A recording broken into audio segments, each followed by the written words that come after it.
Good morning student. कैसे हैं आप लोग? उम्मीद करते हैं अच्छे होंगे। स्टूडेंट, आज हम आपको सिंटेक्स के अंतर्गत नाउन और नाउन को हम नंबर पढ़ा रहे हैं। तो जो दो पार्ट में डिवाइड किए हैं, एक पार्ट मैंने आपको रूल नंबर 9 तक पढ़ाया और सेकंड पार्ट हम आपको रूल नंबर 10 तक से पढ़ाएंगे। क्लियर? तो स्टूडेंट, आप लोग वीडियो के अंत तक बने रहिए। देखिए, मैं आपको जो इम्पोर्टेंट क्वेश्चंस हैं सिंटेक्स के अंतर्गत मैं उसको आज पढ़ाऊँगा और आप 5 मिनट तक अगर अच्छे से देख लेंगे वीडियो के अंत तक तो आपका 5 नंबर क्लियर होगा। आई बात समझ में? तो देखिए, हम टाइम को ना बर्बाद करते हुए सीधा हम पॉइंट पे चलते हैं।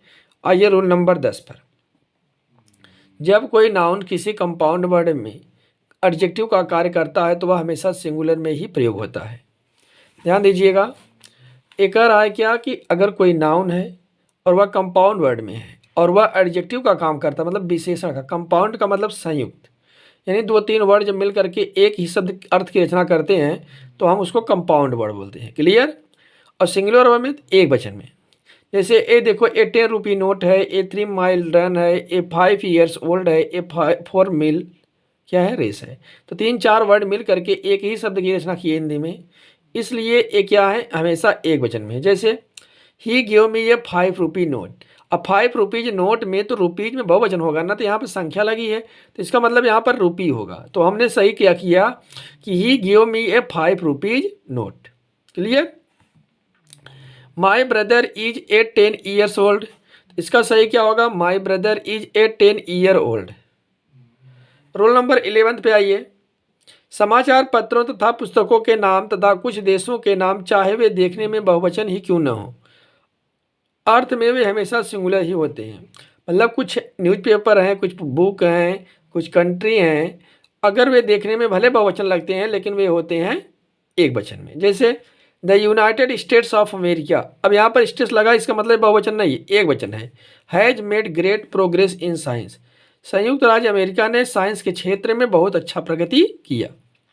The Hindustan times is a leading newspaper.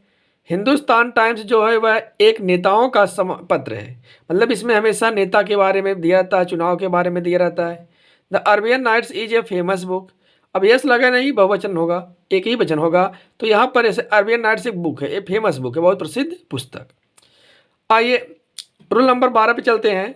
जैसे मीन्स, पेंस, वेजेज आदि नाउन्स के वर्ब प्रयोग के अनुसार सिंगुलर या प्लूरल होते हैं।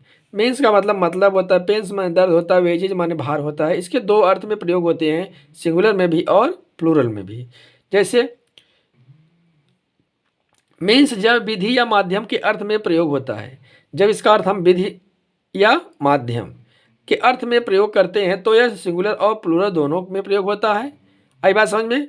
जैसे she achieved greatness by this means. उसने इसके माध्यम से एक महान उपलब्धि हासिल की।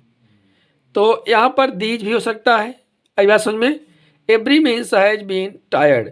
प्रत्येक लोग क्या हो गए, थक गए। तो यहाँ पर एक वचन लग गई है क्रिया, तो एक वचन बन गई।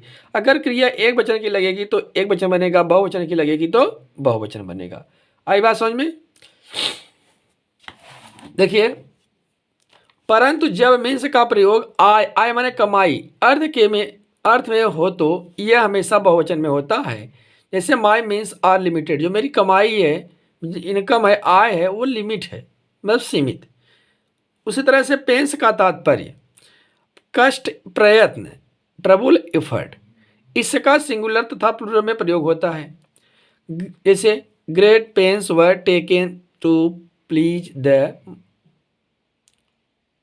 मैनेजर। कह रहे हैं कि मैनेजर को बहुत बड़ा कष्ट मिला। मच पेंस है बीन टेकन। बहुत कष्ट चला गया मतलब अगर एक वचन है तो एक वचन माना जाएगा और बहुवचन क्रिया है तो बहुवचन। इसी तरह से वेजेज का रूप बहुवचन होता है, लेकिन अर्थ के अनुसार उनके साथ एक वचन और बहुवचन का रूप आ सकता है। जैसे the wages of sin are death. अगर यहाँ पर आर दिया है तो इसका मतलब क्या, वेजेज है मतलब बहुवचन में है। और अगर गलत हो गया तो यहाँ पर सही क्या होगा, this wages of sin is death. तो आर के स्थान पर अगर इज करेंगे तब सही होगा, तभी तो बहुवचन का रूप आ सकता है। Is wages is 100 rupees a week, उसने एक सप्ताह में 100 रुपये कमाए, तो his wages are 100 rupees a week. अगर ये बहुवचन में होगा तो बहुवचन में प्रयोग होगा और एक वचन में होगा तो एक वचन। क्लियर। इसी तरह से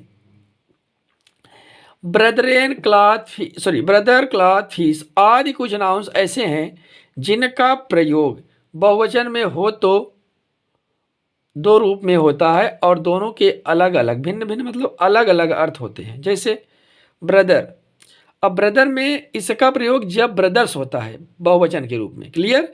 तो इसका अर्थ होता है sons of the same parents, यानी हम ब्रदर को अगर ब्रदर्स मानेंगे तो इसका मतलब होता है कि एक ही माता पिता के पुत्र। जैसे all the brothers are living in peace, सभी भाई शांति से रह रहे हैं। तो इसका क्या होगा, all the brothers have gone to Mumbai, सभी भाई मुंबई चले गए हैं। All the brothers had come to my home, सभी भाई मेरे घर आए। आई बात समझ में। तो ये हमेशा क्या है, बहुवचन में है, इसका मतलब है कि sons of the same parents, यानी एक ही माता पिता के पुत्र। क्लियर।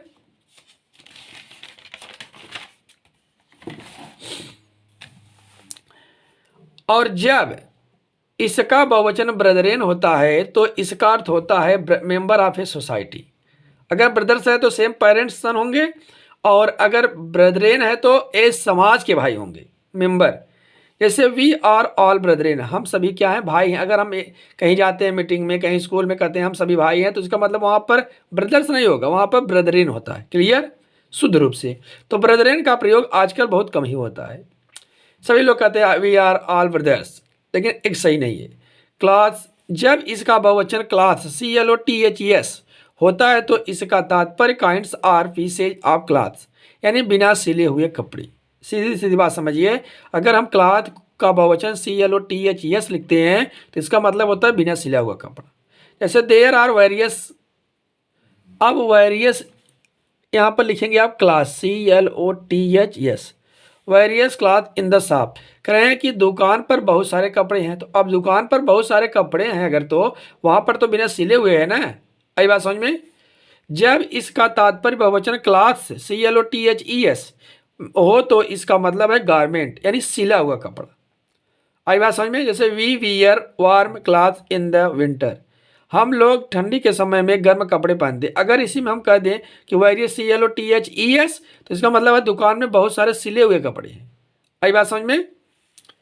इसी तरह से फिश है, फिश में जब सभी मछलियों को मिला करके एक समूह में देखा जाता है या भोजन के रूप में देखा जाता है तो इसका बहुवचन फिश ही रहता है।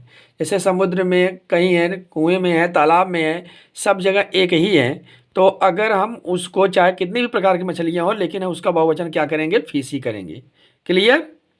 जैसे the sea abounds in fish, कह रहे हैं कि समुद्र में मछलियाँ हैं। I had fish in lunch, मैंने दोपहर के भोजन में मैंने मछली खाई। तो इसका मतलब मछली भोजन के रूप में जब यूज़ किए हैं तो कई मछलियाँ होंगी उसमें, लेकिन जब मछलियों को अलग अलग रूप में देखा जाता है तो इसका बहुवचन फिशेज होता है। यानी अगर वही दो चार मछलियाँ अगर ग्रुप में अलग कर दी जाए तो वो बहुवचन क्या बनेगा, फिशेज बनेगा। तो there are 10 fishes in the basket, और टोकरी में 10 मछलियाँ हैं, और 10 मछलियाँ हैं मतलब अलग अलग टोकरी में 5-5, 10-10, 2-2, 3-3, 4-4 के ग्रुप में हैं। स्टूडेंट्स, आज आप लोगों का सिंटेंस के अंतर्गत जो नाउन्स में नंबर है वो क्लियर हुआ। आई बात समझ में। नेक्स्ट वीडियो में हम आपको अगला चैप्टर पढ़ाएंगे। क्लियर। बस आज के लिए धन्यवाद। अगर मेरी पढ़ाई हुई वीडियो आपको समझ में आए, अच्छी लगे तो कमेंट करिए, शेयर करिए और सब्सक्राइब करना न भूलिए। Thank you.